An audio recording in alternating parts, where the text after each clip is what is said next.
All right, let's jump right in. The source material we're looking at today makes a pretty startling claim. It argues that the year 2026 is going to mark a huge, profound event, one that actually resets a prophetic timeline, a kind of cosmic clock, you could say. And right at the center of it all is the nation of Israel. The source kicks things off with this really provocative statement. The idea is that a massive shift is on the horizon, one that could change the whole prophetic game. So, what on earth is this reset? Well, that's exactly what we're here to break down. Now, before we can even touch on the claims about 2026, we have to go back in time a bit. The entire argument is really built on one single foundational idea, that the nation of Israel is a unique prophetic instrument. It's the linchpin for understanding what's happening on the world stage. So, think about history for a second. Great empires, Rome, Greece, Babylon, they rose, they fell, and then they vanished into the history books. But the source points out that Israel did something that's literally unprecedented. After almost 2,000 years of being scattered across the globe, it was reborn as a nation, right back in its ancestral homeland. And the source says this isn't just some modern political accident. They anchor this incredible historical event way back in ancient scripture, specifically in this prophecy from Ezekiel.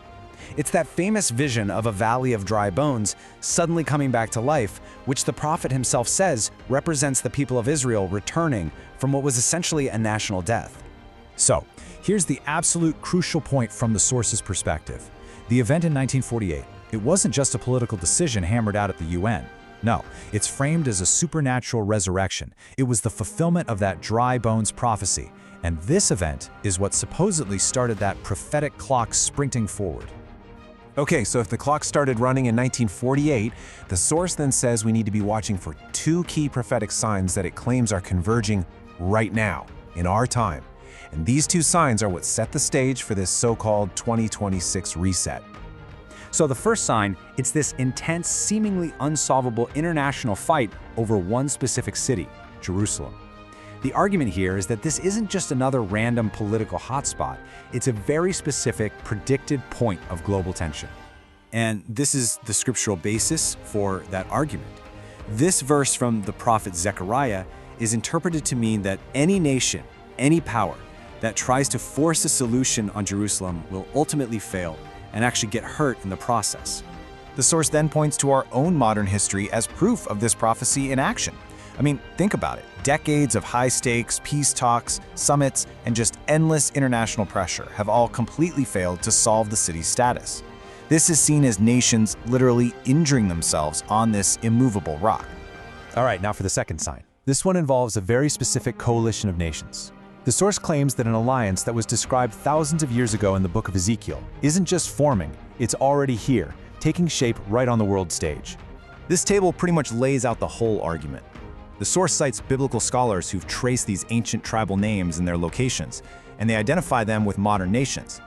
Now, the key players that come out of this are identified as Russia, Iran, Turkey, and some nations in North Africa like Libya and Sudan. And here's where that ancient text supposedly slams right into today's news. The source highlights things we see all the time: the deepening military alliance between Russia and Iran, Turkey's strategic shift away from its old allies, Russia's influence in places like Libya and Sudan. All of this is seen as the real-time formation of this exact coalition. And the motivation? Ezekiel actually says it's to seize plunder and resources. So, all of this brings us to that pivotal year. The argument is that 2026 is the moment when these two major prophetic threads, the global pressure on Jerusalem and the formation of this specific military coalition, are set to converge with, well, stunning precision.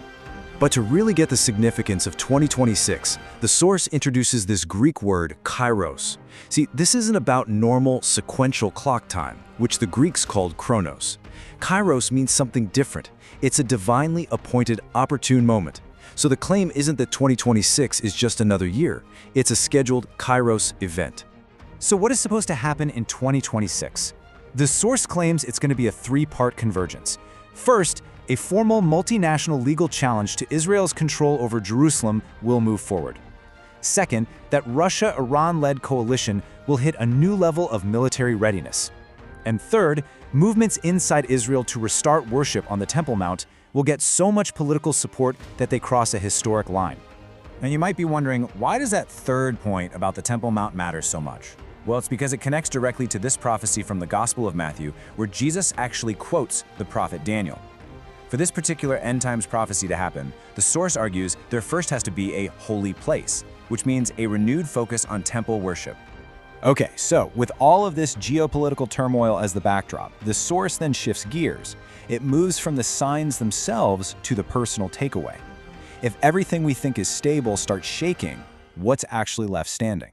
And the whole theological point is pulled from this verse in Hebrews. The idea is that all the current global instability, the shaking of nations, alliances, economies, it's all presented as a divine process. It's designed to strip away everything that's temporary, revealing the only things that are permanent and truly unshakable. So how is a person supposed to respond to all this? This slide really lays out the two options, and the source is crystal clear. These signs are not supposed to cause a fear that paralyzes you. They're meant to inspire a kind of preparation that actually activates and anchors your faith. And here it is. This is the ultimate conclusion of the source material. The one thing that cannot be shaken, the foundation that's left after everything else has been rattled away. It's not an idea, it's not a religion or a system, it's a personal relationship with Jesus Christ. This verse from Matthew really drives the core message home. According to the source, the right response isn't just to be intellectually informed about all these events. It's to be spiritually and relationally ready for something that could happen when you least expect it. And that brings us to the final question that our source leaves us with.